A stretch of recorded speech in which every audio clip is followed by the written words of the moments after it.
내가 그리스도를 본받는 자가 된 것 같이 너희는 나를 본받는 자가 되라.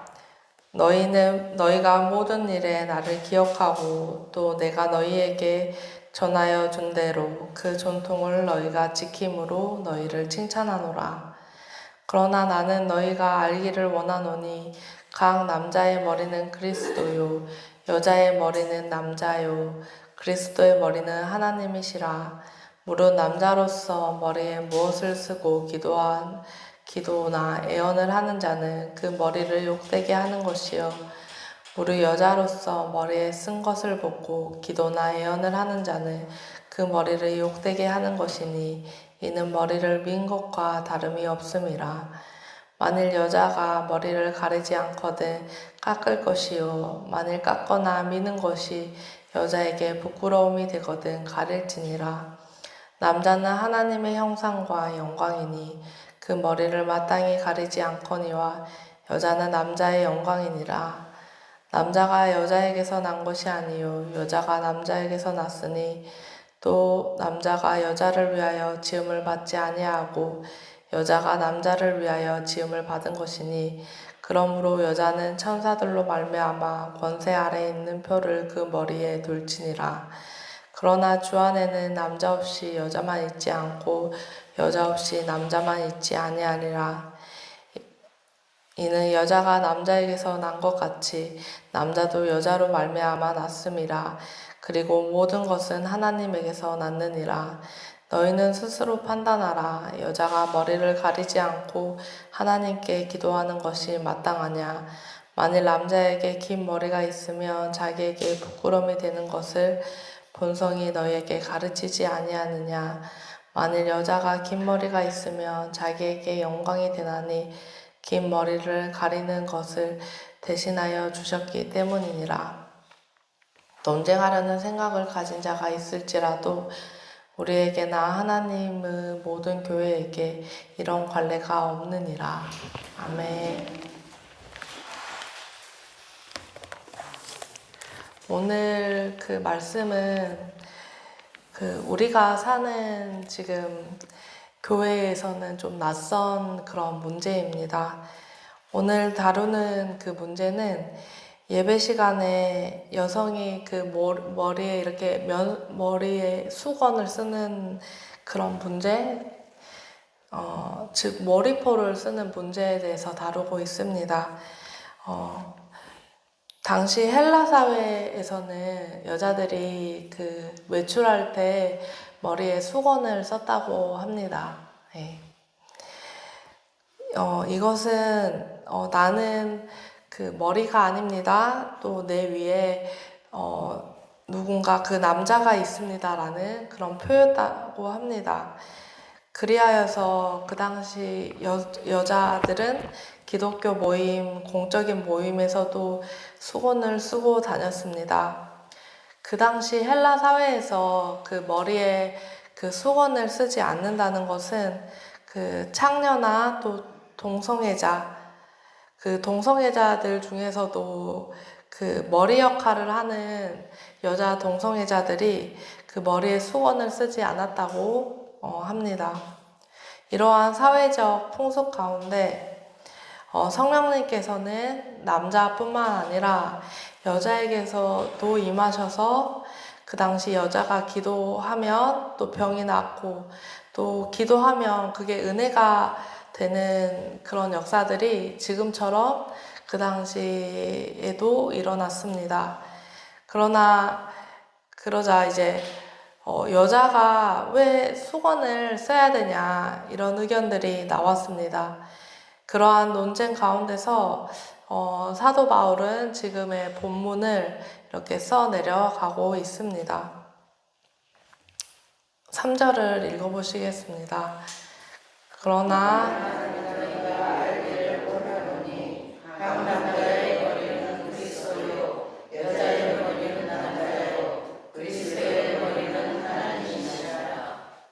네, 여기에서 그 남자가 여자보다 열등하다고 말하는 것이 아닙니다. 다만 그 창조 질서에 대해서 누가 먼저인지 이야기하고 있습니다. 성자 하나님의 머리는 성부 하나님이십니다. 그것은 이제 성자, 성부, 성령 동일한 본체이지만 그 역할이 다르다는 것입니다. 이와 관련해서 바울은 남자와 여자도 그렇다고 이야기하고 있습니다. 하나님께서 남자와 여자 모두 귀하게 창조하셨지만 하나님께서는 남자를 먼저 창조하십니다.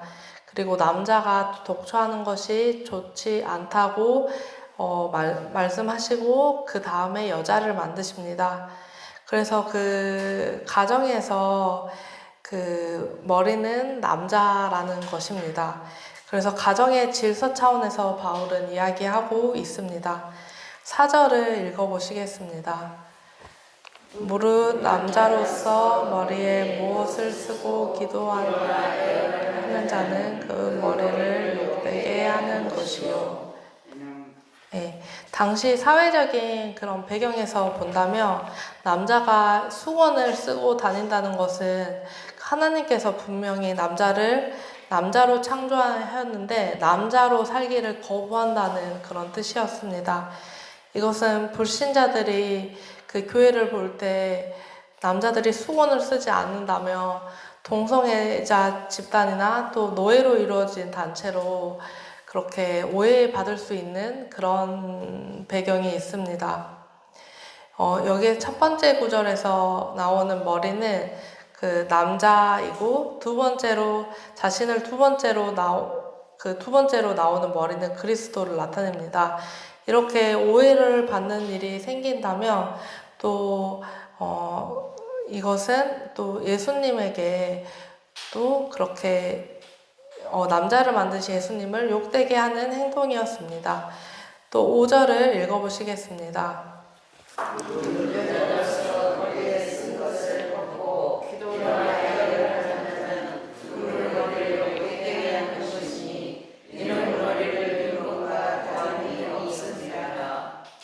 네, 그 당시에 여성이 머리에 이렇게 수건을 쓰는 것은 나는 머리가 아닙니다 라는 의미를 가지고 있었다고 합니다. 그래서 이것은 남편의 권위에 순복한다는 그러한 의미였다고 합니다. 당시 회심한 여성들은 그리스도 안에서 또 자유롭고 또 남녀가 동등하다는 것을 보여주기 위해서 이렇게 머리에 수건을 쓰고 다니지 않았습니다. 하지만 바울은 창조 원리상 가정에서 여자의 머리는 또 남자이고 여자가 남자를 위하여 지음을 받았으므로 이러한 원리를 반영하는 에베포를 쓰는 관습을 거부하는 것은 옳지 못하다고 이야기하고 있습니다. 또한 교회에 다니지 않는 외부인들이 볼 때 그 창기들의 집단으로 생각할 수도 있었습니다. 이렇게 외부에 보이는 것은 교회의 덕이 되지 않는 것입니다. 바울은 남자의 우월성에 대해서 말하고 있는 것이 아니라 단지 창조 원리 또 가정에서의 영적인 원리에 대해서 이야기하고 있는 것을 우리는 볼 수가 있습니다. 11절에서 12절을 같이 읽어보시겠습니다. 그러나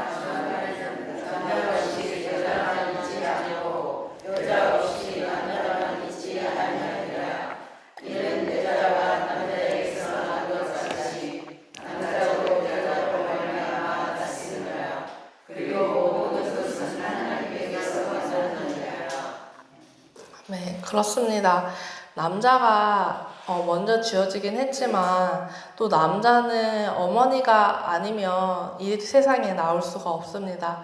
남자와 여자는 이렇게 상호 보완적인 관계이며 우리가 남자 또는 여자로 태어난 것은 하나님의 뜻이라는 것을 밝히면서 남자와 여자가 그 성별에 따른 역할과 그 목적이 서로 다르다는 것을 강조하였습니다. 오늘 본문은 지금 우리가 수건을 쓰고 다녀야 된다는 그런 이야기가 아닙니다. 그 당시에는 그 사회적 풍습에 따라서 여자가 수건을 쓰고 다니는 것이 그런 영적인 질서에도 맞고 또 사회적 풍습으로 볼 때에도 무리가 되지 않는 선으로 이렇게 보였습니다. 그렇다면 오늘 말씀을 통해서 우리가 얻을 수 있는 교훈이 무엇일까요? 또 우리가 하나님을 믿는다는 것은 또 하나님이 그 만드신 그 창조 질서를 받아들인다는 것이기도 합니다. 그래서 내가 여자로 태어났다면 또 여자인 것을 감사하게 생각하고 또 하나님께 영광을 돌리고 또 내가 남자로 태어났다면 또 남자로 사는 것이 하나님께 영광을 돌리는 일입니다. 고린도전서 7장 24절에는 이렇게 말을 하고 있습니다. 형제들아 너희는 각각 부르심을 받은 그대로 하나님과 함께 거하라. 네. 그래서 이러한 요즘에는 그렇게 생각할 수가 쉬운 것 같습니다. 그래서 내가 나의 성별을 고를 수 있다고 생각하는 그런 문화들이 있지만 하나님께서 우리에게 이렇게 주신 성별도 깨닫고 하나님께 감사하면서 사는 것이 또 하나님의 영광이 되는 것이 아닌가 싶습니다. 이것뿐만 아니라 하나님께서는 우리에게 그 성경 말씀을 주셨습니다. 근데 그 성경 말씀을 우리가 듣고 또 거기에 이렇게 순복하는 것이 또 하나님께 영광이 되는 것 같고 또 하나님의 말씀이 우리의 삶의 기준이 되어야 하는 것입니다. 네. 그래서 이 말씀은 남자가 여자보다 우월하다는 것을 나타내는 것이 절대 아닙니다. 남자를 또 하나님이 여자보다 더 사랑한다는 것도 아닙니다.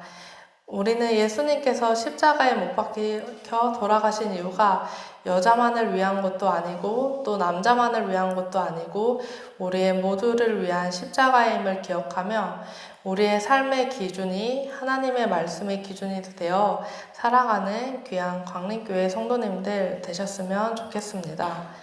네, 기도하시겠습니다.